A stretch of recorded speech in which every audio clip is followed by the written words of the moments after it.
আমি এক জায়গায় দাঁড়ায় দাঁড়ায় করতেছি এটাই ভালো।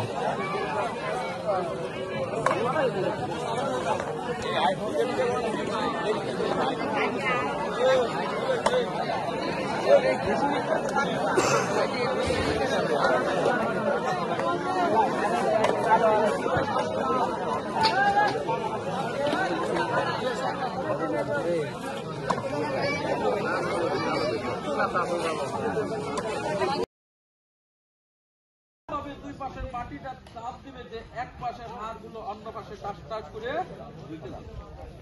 নাউযুবিল্লাহ জানি হাদিসের মধ্যে আছে ৯৯টা সাপ তার কবরে নিযুক্ত করা হবে। কয়টা সাপ?